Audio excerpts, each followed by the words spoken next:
Are you watching closely?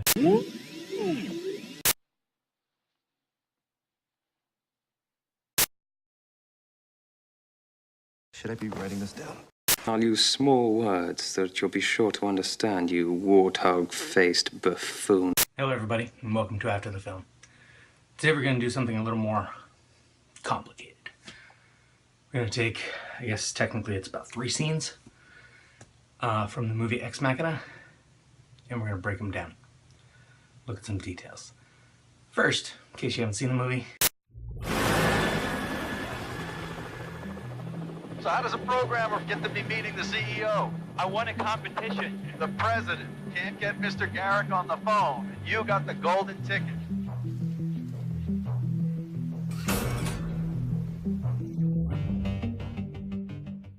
That is Ex Machina. Great movie, great science fiction movie. Deals with issues of free will, gender. It's talking about artificial intelligence, and it's good. A little bit of setup. Caleb, played by Domhnall Gleeson, has just arrived at the weird, isolated house/laboratory of Nathan, played by Oscar Isaacs. The house is very cold. There's a lot of glass, a lot of metal. There's little nice intrusions of stonework and natural stuff into the house, but mostly it's very impersonal. We open this sequence with Caleb. He's been wandering through the house and he comes to find Nathan.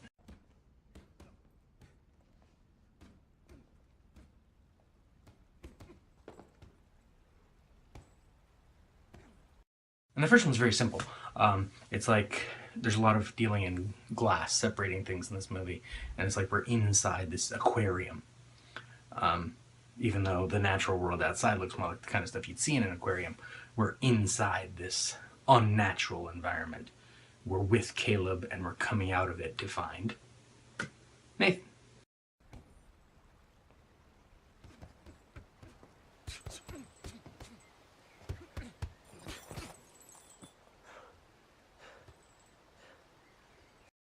Caleb comes outside.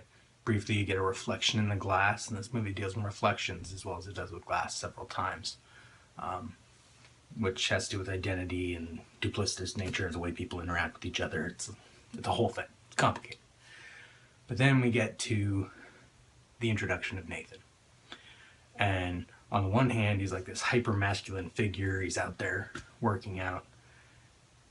But on the other hand, in the frame, he's smaller than Caleb. We're still with Caleb. What's important about the masculinity thing, though, is that this is deliberate. And I don't mean on the part of the filmmakers, but yes, on the part of the filmmakers. But it's also deliberate on the part of Nathan. He knows Caleb's arriving. Caleb arrived by helicopter and is out in the middle of nowhere. Caleb had to go through a sequence of getting a security guard at the front door. He's had to walk through the house. Nathan knows he's arriving, and at that moment is deliberately out on the deck punching a punching bag.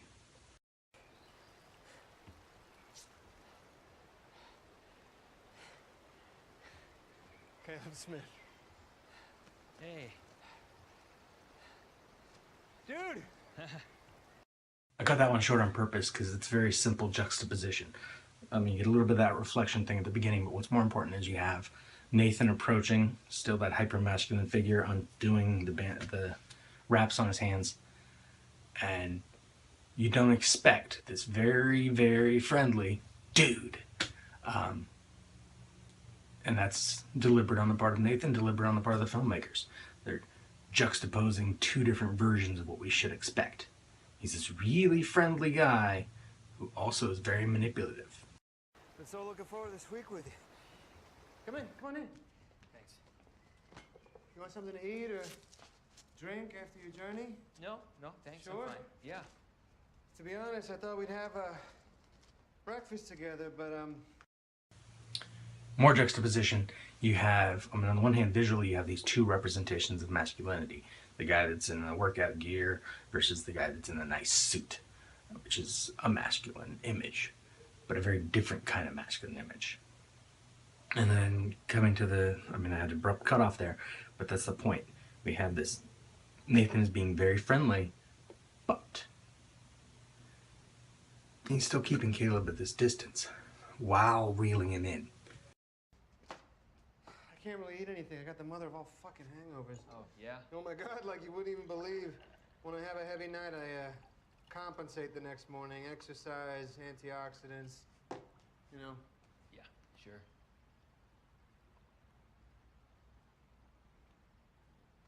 And then we have more of Nathan as this sort of dual figure. He's not the one that's been reflected on the glass, but he's basically talking about himself as if at night he is a very different person than he is during the day.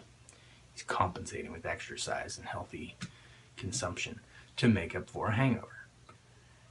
And it's about to get awkward. Was it a good party? Party? Yeah, wasn't there a party? There wasn't a party. Sorry.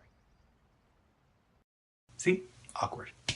And this gets to an interesting point about the movie as a whole. And keep in mind we're only a few minutes into the movie at this point. But there's something wrong with Caleb. And maybe that's why he's there, because he's this awkward, nerdy computer guy. But there might be more to it. Later in the film... Spoilers? Not fair. Later in the film, he actually begins to suspect that he might also be a robot, an android, and this is important. If you look at this scene, this awkwardness is vital to understanding whether or not that's possible, whether or not he could be, or whether or not it matters. In writing about this for my blog, I found this research, this thing. It was a 13-year-old Ukrainian boy named Ernest Gustman. Fake, doesn't exist, computer program. Was able to convince several researchers that he was human. And part of it was that by being 13, by not knowing anything, by being Ukrainian and not being good with English, that awkwardness, that disconnect in the communication levels, made it easier for him to be believable as human, because awkwardness doesn't fit an android. Or, that's the argument I made, awkwardness is proof that the android is really, really well designed. Caleb doesn't know shit. He doesn't understand social cues. He hears about a hangover and he thinks, I'm supposed to ask why that happened. I'm supposed to make conversation. But then again, the way the movie is, never answers the question whether or not he's an android. The movie never really asks that question, but Caleb does. Cuts open his own arm in order to see if there's blood inside, if there's muscle inside. The thing is, why does it matter? There's this bit in the movie where Nathan asks about Caleb's type, what he's into. Did you program her to flirt with me? If I did, would that be cheating? Wouldn't it? Caleb, what's your type? Of girl? No, of salad dressing. Yeah, of girl. What's your type of girl? You know what? Don't even answer that. Let's say it's black chicks. Okay? That's your thing. For the sake of argument, that's your thing. Okay? Why is that your thing? Because you did a detailed analysis of all racial types and you cross-referenced that analysis with a points-based system? No. You're just attracted to black chicks. A consequence of accumulated external stimuli that you probably didn't even register as they registered with you. Did you program her to like me or not? I programmed her to be heterosexual, just like you were programmed to be heterosexual. Nobody programmed me to be straight. You decided to be straight? Please, of course you were programmed. By nature or nurture or both. And to be honest, Caleb, you're starting to annoy me now because this is your insecurity talking. This is not your intellect. And he's talking about programming, like societal programming, cultural programming, natural programming. Yes, your type comes from somewhere. It's not something you just picked. Nathan's being flippant when he says you didn't go through all of these like types and judge each one of them and measure them against each other. But yes, you did. It just, assuming Caleb's human, took him 26 years to do it. It doesn't mean he didn't do it. And the question that really the movie raises is, what's the difference between the programming put into like a 1-year-old AI or a 26-year-old man. If they're both programmed over time, if they both can act awkward, if they both can misunderstand communication cues, if they both can betray you, does that mean they're both human? But let's get back to the clips. Caleb, I'm just gonna throw this out there so it's said, okay? You're freaked out. I am? Yeah, you're freaked out by the helicopter and the mountains and the house because it's all so super cool. And you're freaked out by me to be meeting me, having this conversation in this room at this moment, right? And there's more of the programming right there in terms of in the story. That helicopter ride, that going out into the middle of nowhere. On the one hand, yes, you put your lab out in the middle of nowhere so no one can get to it, but also you fly this guy out there without really telling him all the details of what he's doing because it puts him on edge. It freaks him out. That's what you want. You want to be able to manipulate him into doing what you want, to signing, as we'll see in a few moments, your non-disclosure agreement so that he'll work for you, he'll do what you want, and ultimately endanger his own life in doing so. Because that's power. And I get that. I get the moment you're having, but dude, can we just get past that? Can we just be two guys, Nathan and Caleb, not the whole employer-employee? Can we just be two guys? This is Nathan countering all of the previous stuff, countering the setup to try to force Caleb to want to be close. And this is all on purpose. This is all programming. Whether or not Nathan is doing it consciously, it's just the way he deals with the world. It's a man's world, and he's a computer programmer in a world where he lives alone with robots that he controls. That's just how he views things. Yeah, okay. Yeah? Yeah, sorry. Yeah. It's good to meet you, Nathan. It's good to meet you too, Caleb. Yeah, good to meet you. He's trying to put them on equal footing. He's pulling Caleb back up. He's keeping him on the line, as it were. Well, I guess the first thing I should do is explain your past. Now, it's simple enough.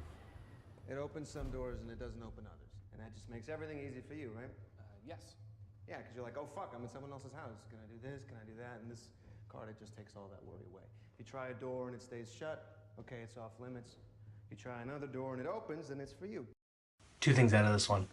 One, the house, you see more of it. It's not a house. It's even more impersonal, more cold.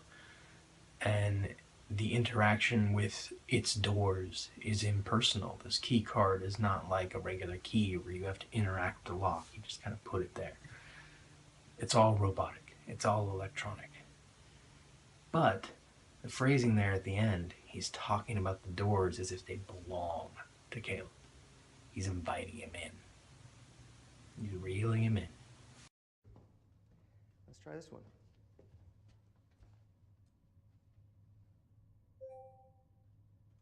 I guess it's for you, Caleb.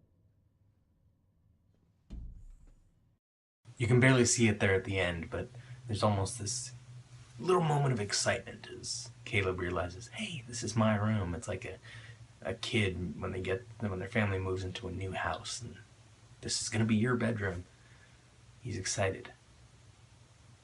And he's falling for it. Like, there's a bit of the rest of what Nathan is doing is overkill because Caleb wants this.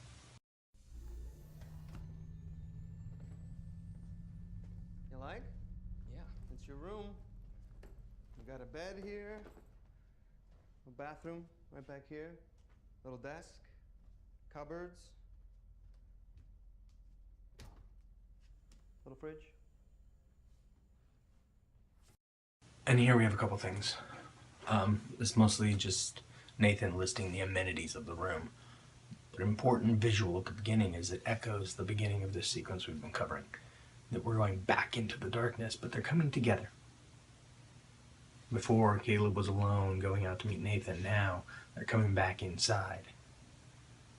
And they're together. Nathan's one. And it's about to get interesting because there's about to be a little bit more of a test of Caleb's programming. Cozy, right? Yeah, this is great. What? Sorry? There's something wrong. What's wrong? There's nothing wrong. It's the windows. You're thinking there's no windows. It's subterranean. It's not cozy. It's claustrophobic. No, no way. I wasn't thinking that. I was thinking this is really cool. See, there you have it. Think about it. If Caleb's an android, how does that sequence happen any differently? If Caleb's human, but awkward, how does that sequence happen any differently? This is very easily a test. It's Nathan saying, you need to recognize that something's unusual. You need to recognize that humans don't like this room. But Caleb doesn't recognize it. And when it's pointed out, he refuses. Because he's already accepted it. He's already said that it's okay. So he has to justify it. And this works whether he's an android or a human, because the same thing happens in like societal programming. We learn to accept what we have, or at least claim that we accept it. Because being otherwise would be rude. It'd be more awkward. And he's already awkward enough. Caleb, there's a reason there are no windows in this room. There is? Uh-huh. This building isn't a house. It's a research facility. Buried in these walls is enough fiber optic cable to reach the moon and lasso it. Couple great words in there. There's a reason. It's like, this is the purpose for your existence. This is the purpose for why you're here, this moment, in this time, this place. And then at the end, that fiber optic cable is going to go lasso the moon. Lasso's a good word. I've been saying he's reeling in Caleb, but here he's also lassoing him. He's grabbing him. He's telling him, this is who you're going to be. And the great thing with this movie is that, again, it works, whether or not Caleb is an android or an awkward human. Whether or not he's the one doing the testing, or if he's the test subject, or both. It still works. And I want to talk to you about what I'm researching. I want to share it with you. In fact, I want to share it with you so much it's eating me up inside. But there's something I need you to do for me first. With different dialogue, this is the seduction. He walks toward him, and he sits down on the bed. This is intimate. This is personal. I want to share. It's a key word. Wants to share. It's not, I want you to work for me. We're in this together. It's a way of, again, programming him. Getting him to do what he wants. We'll skip ahead, skip the text of the non-disclosure agreement, but it is important that Caleb feels the need to read it all. It actually makes him feel a little more robotic, that he has to check the details. What can I tell you, Caleb? You don't have to sign it. You know, we can spend the next few days just shooting pool, getting drunk together, bonding. And when you discover what you've missed out on in about a year, you're going to regret it for the rest of your life. So while Caleb was reading the non-disclosure agreement, Nathan's laying on the bed. So more of that intimacy thing. And at the same time, it's more of him claiming ownership of the location. Even when he's just said it's Caleb's room, he's the one laying on the bed. And then he comes over and sits close to him to talk about what's going to happen. You sign this, we work together. You don't, hey, we still get to bond. You know, positive. Win-win scenario. So you might as well pick this one. He's pulled him in. And what we have is this hyper-masculine figure manipulating this more diminutive, not necessarily masculine figure. And that ties into all the themes of this movie, with the artificial intelligence, the free will, the gender thing, the sexuality, societal programming. It all comes together in this. You have him, this guy, manipulating this person or android to do exactly what he wants him to do, while making him think that he picked it. And that's what this movie's about. It's about how society, or how each other, how we program each other, how we make each other do things, how we manipulate each other. And often don't even feel manipulated, because that's just what happens. If you haven't seen it, go see Ex Machina. It's awesome. Cut. And now, folks, it's time to say goodnight. We sincerely appreciate your patronage and hope we've succeeded in bringing you an enjoyable evening of entertainment.